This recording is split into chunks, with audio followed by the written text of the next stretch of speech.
Judicial Crisis Network is launching a $1.5 million ad offensive to defend the judge, to the GRU's chief counsel, Carrie Severino.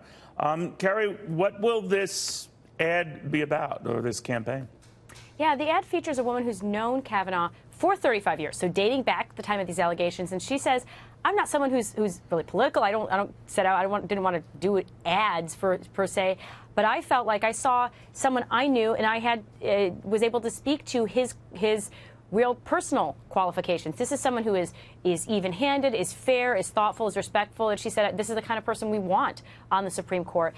And we felt that it's important, as Judge Kavanaugh, he'll have an opportunity to speak more on Monday, but in the meantime, there's a lot of people saying things about him, and he has a limited means to respond. We want to make sure that those voices are out there who say, I've known him. This is not in keeping with the Brett Kavanaugh we knew, much like those 65 women who signed the letter from high school saying he was respectful, he was decent, and always treated us well. This does not add up and does not factor in with the Brett Kavanaugh we all have known for decades. All right, fair balance. We did reach out to the group promoting ads that argue in defense of the woman who's making these charges and that she should be heard. We've not heard back. But, Carrie, on this, Republicans can be in a no-win situation, but then so too can Democrats. How does this play out if it's proven these allegations are accurate? I mean, it's a very hard thing to prove nearly 4 decades after the fact.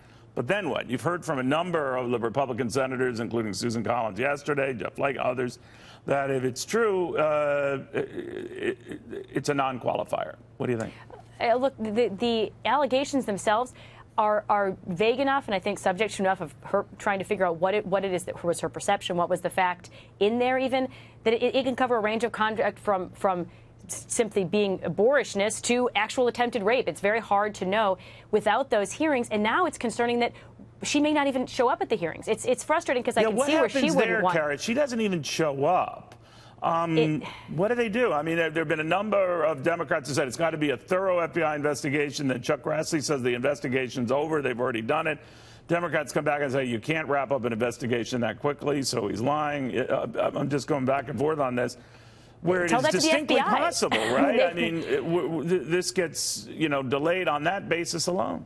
Well, look, the FBI says they finished their investigation. There's no federal crimes alleged there. It's not their job to dig deep and look at the credibility of various witnesses. That the Democrats are asking, they don't want a specific thing. If the FBI were doing an investigation, they would want the next step. They're trying to create delay. Look, you had Democrats claiming we need to have public hearings, and now they're saying, well, maybe she doesn't want to show up. Of course, that would be a difficult situation. Well, Senator Grassley was trying originally to set up a situation that would have had more confidentiality, so she could have had this a back and forth with just the Senate Judiciary Committee, and they didn't want that. So I feel like at this point, everything around this points to they are using her allegations simply as a political pawn here. They want to delay this nomination just like they have since January, since really before Kavanaugh was even announced as a nominee.